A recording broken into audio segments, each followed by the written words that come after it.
सर्वप्रथम सर्वांना जय शिवराय। आता बरेचसे व्हिडिओज आपण दिलेत 31 तारखेपर्यंतचे ऑगस्ट महिन्याचे आणि अनेक भाग 1 ऑगस्टला किंवा 31 जुलैला उद्याच्या आपला परतीच्या प्रवासाबद्दलचा अंदाज देखील जाहीर होणार आहे। तत्पूर्वी तो आपण तारखा जाहीर अगोदरच केल्या आहेत, पण जे रिपोर्ट असतात, जे रिपोर्ट आपले सत्यामध्ये उतरले त्याच रिपोर्टवरती पुन्हा छाप मारायचे आपल्याला। तारखा वगैरे शेवटपर्यंतचा दिवाळीपर्यंतचा प्रवास कसा राहील हे पाहणार आहोत या व्हिडिओमध्ये। उद्याची 31 जुलै काही भागांना ढगफुटीसारखी तर अतिवृष्टीसारखी पर्जन्यवृष्टी करणारी जी काही कंडिशन्स आहेत त्या तालुक्यांची, त्या जिल्ह्यांची नावं याच व्हिडिओच्या शेवटपर्यंत आपण पाहणार आहोत। आज 30 जुलैला तुम्हाला मी सकाळी पण अंदाज दिलाय, काल 4-5 दिवसापासून सांगतोय की ह्या 3-4 दिवसामध्ये महाराष्ट्र व्यापणार आहे। पश्चिम महाराष्ट्रामध्ये आगेकूच झालेली आहे। जो तुम्ही पश्चिम महाराष्ट्राचा हा जो काही भाग आपण बघतोय, थोडा नेटवर्कचा इश्यू आहे, ह्या भागापर्यंत जे काही कमी दाब बंगालच्या उपसागरातून बाष्प आणतंय खानदेशपर्यंत, विदर्भापर्यंत आणि तेच महाराष्ट्राच्या दिशेने हा पाऊस सरकतोय। वारे भलेही आपल्याला पश्चिम पूर्व दिसत असले तरी त्याचा जो दाब आहे ढगांचं बाष्प ढकलण्याच्या बाबतीमध्ये ते चांगलं प्रभावी आहे। जवळपास मराठवाडा कमी अधिक प्रमाणात का होईना व्यापला आहे, विदर्भही जवळपास व्यापल्यात जमा आहे। जे पर्जन्यमान भाग होते त्यांना बारीक पाडायचा तिथे देखील मोठा पडतोय, ते आपण कमेंटमध्ये पाहूयाच। आणि खानदेशचा जो विषय आहे, संध्याकाळच्या वेळेला नंदुरबार, जळगाव हा भाग देखील आजही तिथे चालू आहे, पण जी काही जास्त मोठ्या पावसाची व्याप्ती आहे ती 31 जुलैला धुळे, नंदुरबार, शहादा, जळगाव, छत्रपती संभाजीनगर, नाशिक, अहिल्यानगरचे पण काही भाग, बुलढाणा जिल्ह्याचे पण काही भाग, भोकरदन, जाफराबाद, कन्नड, सिल्लोड, वैजापूर, सोयगाव हे जे काही शिरपूर वगैरे भाग आहेत यांना देखील 24 तासामध्ये उद्याच्या संध्याकाळपर्यंत वाढ होणार आहे। ठीक आहे, आता थोडं पुणे सर्कल आणि इंदापूर हे जे काही भाग आहे, सांगली, सोलापूर 30 जुलैलाच आजच्या रात्रीपर्यंत हा पाऊस येईल। आणि हा जो प्रस्थापित पाऊस आहे, चालू पाऊस आहे, तो 31 जुलैपर्यंत खानदेश, विदर्भ आणि पश्चिम महाराष्ट्रातल्या उत्तरेकडील भागापर्यंत चालू असणार आहे। अजून मराठवाड्यामध्ये, दक्षिण महाराष्ट्रामध्ये जो जात आहे आणि मराठवाड्यामध्ये जो चालू आहे, या पावसाचा जो काही जोर आहे सकाळच्या 11 वाजेपर्यंत, काही ठिकाणी 8 वाजेपर्यंत किंवा पहाटेपर्यंत 12 घंटे अजून तो पाऊस आहे।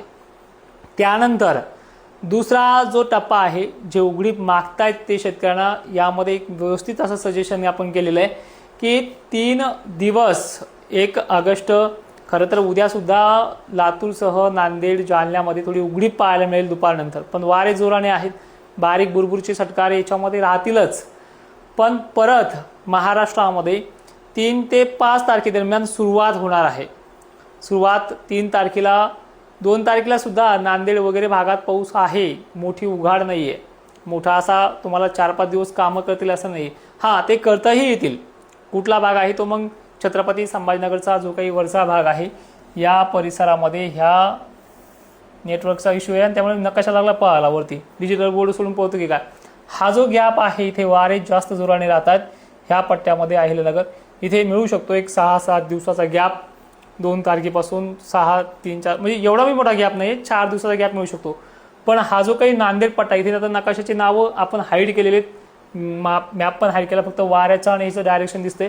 तर इथे जवळपास बीड जिल्ह्यापासून, जालन्यापासून, बुलढाण्यापासून ते जे खालचे भाग आहेत, संपूर्ण विदर्भ आणि संपूर्ण मराठवाडा, बीड, लातूरसह, धाराशिवसह पाऊस पुन्हा 3 ऑगस्टपासून ॲक्टिव्ह होणार आहे।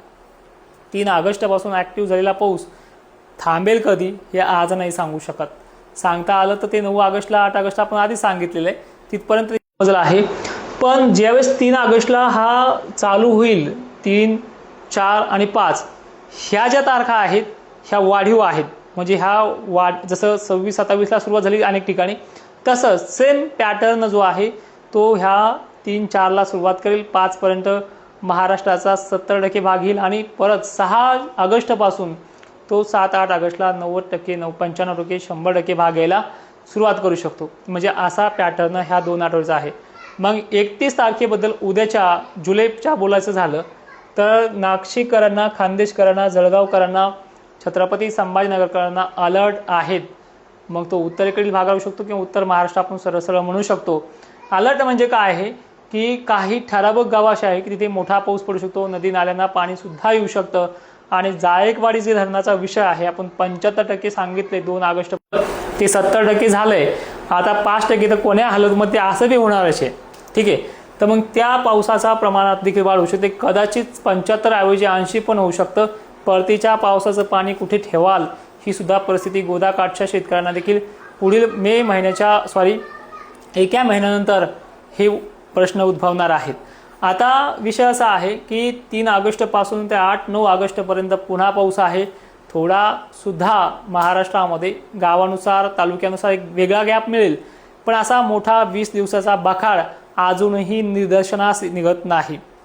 ठीक आहे, आता हे समजलं तुम्हाला.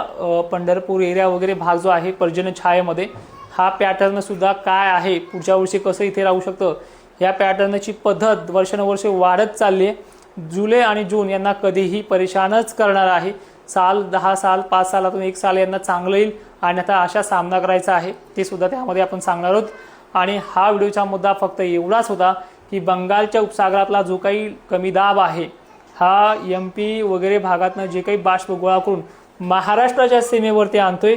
त्यामुळे हे जे काही तुम्हाला वारे दिसतात राजस्थान गुजरात मार्गे, इथे उद्याच्याला खानदेशला काय घडू शकतं शब्दाने जर सांगितलं तर ते भंपकपणा वाटेल, पण काही मोजक्या भागात ते घडणार आहे. म्हणजे अलर्ट जळगाव, खानदेश, धुळेकरांना, बाय चान्स बुलढाण्याला सुद्धा. आणि जर या अरबी समुद्रातल्या वाऱ्याने थोडी जरी कमकुवत परिस्थिती दाखवली तर इथे सुद्धा जालन्याच्या उत्तरेकडील भागांना सुद्धा हा प्रभाव पडू शकतो. ठीक आहे, आणि हे जे वारे एक लागोपाठ बाष्प पुरवठा करतात, हे खंडित पुरवठा करणार आहेत. वाऱ्यामुळे फक्त ढग पळतील. ठीक आहे, जे बरसायचे आहेत ते पळतील, ढगं तर चालूच राहणार आहेत. फवारे फुगारे हे 1 ऑगस्टला पण आहेत, 2ला पण आहेत. क्लिअर खट अशी उघाड स्वच्छ वातावरण दिवसा परेशान नाही करणारा हे मोजक्या गावखेड्यांना मिळू शकतं, पण सर्वदूर चांगली उघाड नाहीये. 3 दिवसामध्ये खतं वगैरे चालतील. काही ठिकाणी जर जास्त पाऊस झाला तर वापसा होणं, पुन्हा पाऊस येणं, हे सुद्धा प्रकार घडणार आहेत. आणि महाराष्ट्रामध्ये पुन्हा 3-4 ऑगस्टला परत राज्यामध्ये पाऊस वाढतोय. तो 8-9 ऑगस्टपर्यंत राहणार आहे, वाढत जाऊन त्यानंतर पुन्हा 4-5 दिवसाचा टप्पा घेईल. परत 17 ऑगस्टपासून विहिरीच्या पाण्याचा जो काही प्रश्न आहे, सध्या आता 30% भागांचा मिटणार आहे अशी प्रणाली आज 24 तासामध्ये आहे. काही ठिकाणी तसं पाणी पडला सुद्धा आहे, पण काही जमीन अशा 3दा वाहुणी झाला तर त्याला थोडंसं अर्धा परस पाणी येईल. काही नदीला पाणी पण गेलं, त्यांचे पण व्हिडिओ मिळालेत. अजूनही संध्याकाळी खानदेश वगैरे भागाचे व्हिडिओ यायचे बाकी आहेत, ते सुद्धा होणार आहेत. पण पाण्याच्या बाबतीत, विहिरीच्या पाण्याच्या बाबतीत टेन्शन एकानेही घेऊ नका. अजूनही तुम्हाला सांगतो, पावसाळा पुढचा जो अध्याय आहे तो खूप खतरनाक आहे. तो येणाऱ्या रिपोर्टमध्ये 1 ऑगस्टला समजून जाईल. जय शिवराय, धन्यवाद. आणि एक विनंती आहे, आपलं जे काही आत्तापर्यंत व्हिडिओमध्ये बोललो नाहीये ते मी बोलतो आता तुम्हाला, की आपले फॉलोअर्स वर्ग, आपला सबस्क्रायबर वर्ग, तुमचा जर मला तुमची इच्छा असेल तर तेवढा सपोर्ट राहू द्या, फॉलोअर्स रुपी आणि सपोर्ट रुपी. कारण त्याचं मागचं गणित असं आहे की आता इथून पुढे fake channel, fake videos, fake thumbnails याचा तुम्हाला सुद्धा त्रास होऊ शकतो. त्यामुळे ओरिजिनल जिथे तुम्ही हवेत तिथे एवढंच माझं म्हणणं आहे. जय शिवराय, धन्यवाद.